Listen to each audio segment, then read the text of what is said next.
Hello, good afternoon. So welcome back to Conversations with Rupi. This time I bring you a very dear friend, the best portrait photographer in London. And he's extremely handsome to be a model himself.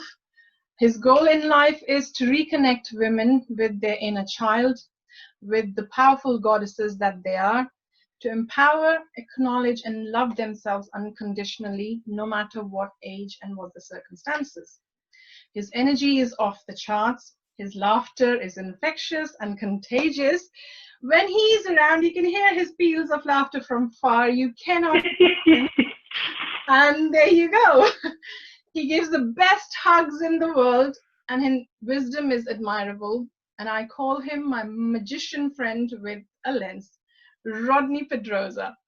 Thank you so much. I am so bad taking compliments. I'm really bad. Thank you so much for having me here, Rupi. Well, you shouldn't be bad because you give very good compliments. So people who give God good compliments should be able to receive them as well, right? That's the way of taking the compliment. Oh, so I've really missed you. I've really missed your hugs, really missed that laughter. Trust me, I've been missing hugging people. That's one thing I've been missing so much. Just being able to hug. It's like, I'm glad actually I live with my partner because I can give a hug. She's not a hugger, but she literally has to give that one up. She's like, honey, I need a hug. And literally I will be working and I will be like, I don't know what. It's like, I need a hug. And I will be like, huh? Like, I need a hug. It's like, come here. It's like, I'm going to the sofa. Yeah, I'll be like, okay, now I know 1 minute more and I'll be like, okay. Literally, I need it on a daily basis. Think if I wasn't living with her and I wasn't giving hugs, I don't know, I would go buy myself a teddy bear and I just hug it every night.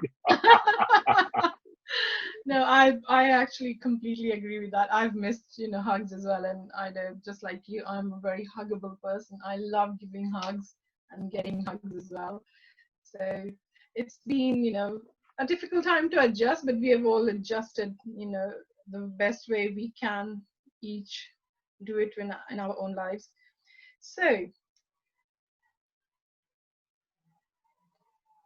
as I mentioned, the best portrait photographer in London.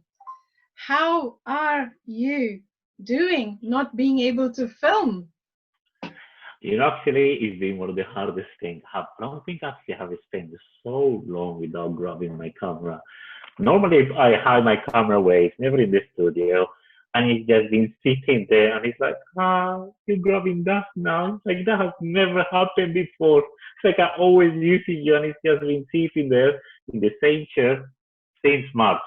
I think the last time I photographed someone was 12th of March. I still remember the day. It's freaking me out.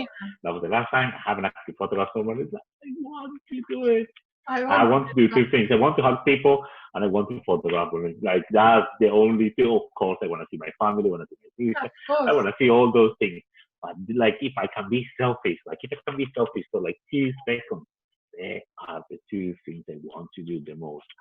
Hug people, big event and just say, hi, and just photograph people having actually my one-to-one with women in the studio. When they're like, I'm so photogenic, and he's like, oh my God, that's me.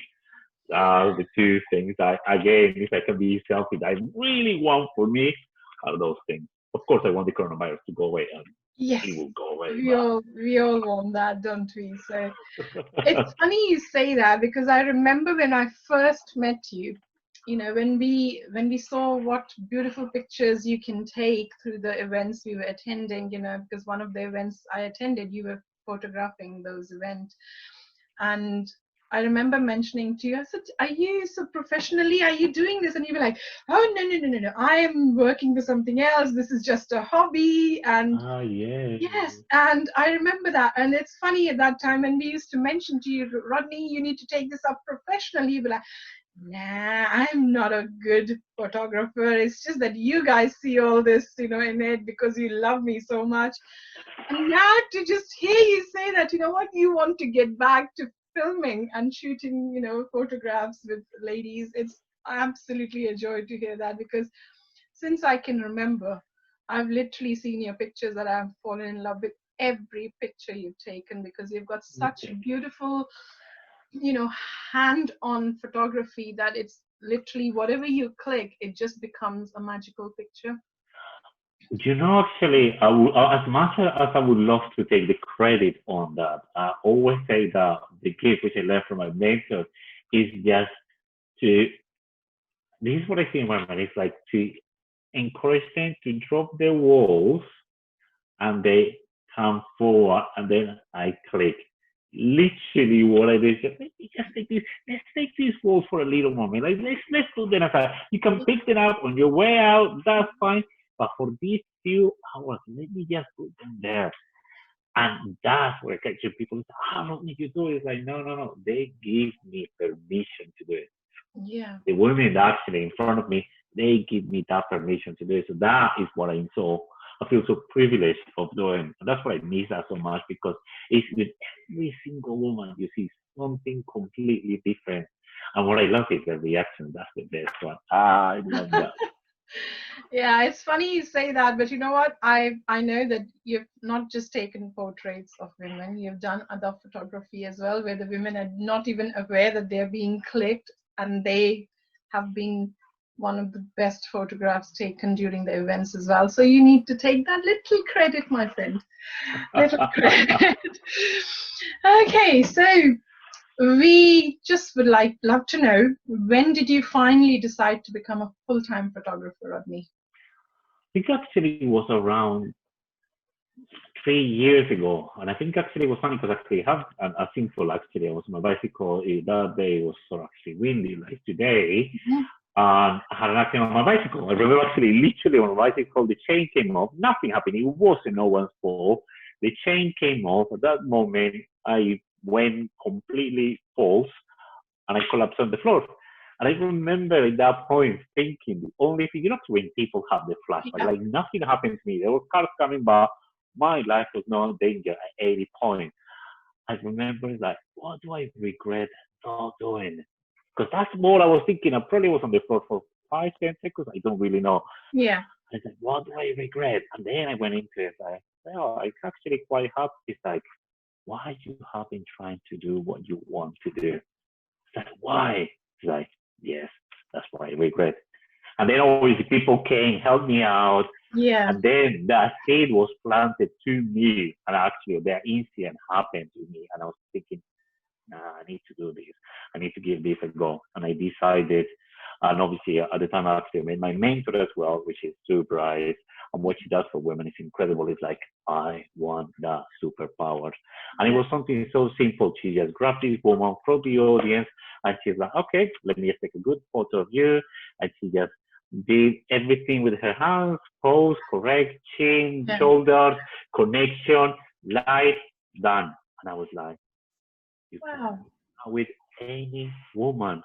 You can literally do that with any woman. Because I will be honest, and I will be completely honest here. And again, I used to assume, and this was actually my mentality back in the day, I used to assume that only women that look like models could look beautiful on portraits. And that was my belief system. Not proud of it, but that's what I knew back then. When I saw my mentor, when I saw her actually pulling someone out, someone completely normal, there was nothing special about it, like in my eyes back then. And I was like, wow, that's possible. So can we do that with every single woman? And I remember seeing, I don't really know if you've seen Matrix, the movie from 1998. Neo, they like put like an USB and it's like, they download the software. It's like, I want to do that. And from that point forward, it's like, I want to have that superpower. And it's like, I don't really know how long it will take me. I still have a long way. But it's like, I want to have that. Anyone who's in front of me would be like, you see me? And it's like, yes, I see you. So I would say, going back actually, how long ago? I would say around 3 years ago. And that was the reason why. After the accident, it's like, I need to do this. And I decided to say goodbye to my 12 years job. Well, good for the women. It's a blessing for the women you photographed, and you're going to be photographing that you said goodbye to your previous job. So how difficult was the decision to say, handing your notice at work? Was it a tough choice to make, or was it easy? I think actually, I was at one point I was like, I'm giving up. I leave it. And someone said, wait, just wait a little bit, give it like a bit more. And I listened to that guy, someone I respected. This guy actually, like I always have so much respect for him. He's like, take a couple of days off. Yeah. Hear your heart. You probably fed up. Give yourself a few days, and after that, how you feel is like, want to go? It's like, okay, start planning it. And I did, and everything worked out exactly as I wanted. So when I left, the first thing I was actually getting into my full-time, into my new profession, I decided to travel. So I traveled for like 8 months, like non-stop. I want to know the world. And I did, and I absolutely love it. And I set up my company like 2 years and a half now, right? Yes, 2 years, 2 years and 5 months now. And I am really grateful for that decision. Wasn't easy because obviously you get used to being employed by someone, and you have your secure income coming on a monthly basis, regardless whether you're performing really well or not. It makes no difference. To being actually you are the one who, if you're not performing, nothing is coming in. And you have to wear so many hats. So people assume, I always assume that being a photographer is like 99% of the job. And it's like, no, that's 20% of the job. Like 80% of the job is managing your business. I was like, what? No one told me. Actually, many people told me that, but I just chose not to listen. Didn't listen. So I learned the hard way. I was like, what do you mean I have to do taxes? It's like, what do you mean I have to do? What do you mean? What do you mean? Accounts and all that. There were so many tears. I will tell you that. So many stress. I think I even lost more hair actually in that period. But it was a decision that it was easy in the sense, not because it's like, yes, I decided, no. Because I was feeling the pain. I was feeling it's Monday again. And it's like, Friday. And that's what I was living for. It's like, yay, Friday. And I was thinking, at the time I was only 32, 33 years old. It's like, and I saw people retiring after working in that company for 30, 40 years. It's like, I don't want that for myself. I don't want to be like 65 and decide I want to become a photographer. That's always been my dream. And it's like, I only have one life. This is the only life I have. It's like, I was like, now I need to do this for me. So it took a long time for me to come to that, but I knew that if I continued doing what I was doing before, my soul will have literally died slowly. And I didn't want that for it. I just couldn't allow it. I just could not allow that. No. Wow, that is beautiful. And having watched your journey, now we have known each other, I think roughly about 5 years, if I'm not mistaken. Yes, having watched your having watched your journey from the first mentor we had shared to then seeing you make that decision. I clearly remember, I think we were doing a workshop with one of our close friends, and you came in the morning, we were setting up the room, and he just came in and said, I have made the decision and I'm going full-time into photography and I'm handing in my notice. And we were like, yay! We have been probably waiting to see you say that for ages, because I think we could all see that your journey was not where you were, but your journey was through photography, and it sometimes, yes, just like you said, it was painful for you to feel that pain in your soul. It was sometimes painful for us to see as well that, oh my God, he's so talented, he's so good at what he does on a part-time basis, but imagine if he puts in his 100% energy and takes this up as a proper profession, what will he do? And I remember when you told me that you're also going traveling, and then you're going, I think it was LA, was it, or California? That's when I went to, yes, that's the first time I And then you were posting the updates and how your day was going and what you were learning, and literally it was so beautiful to see you. And then you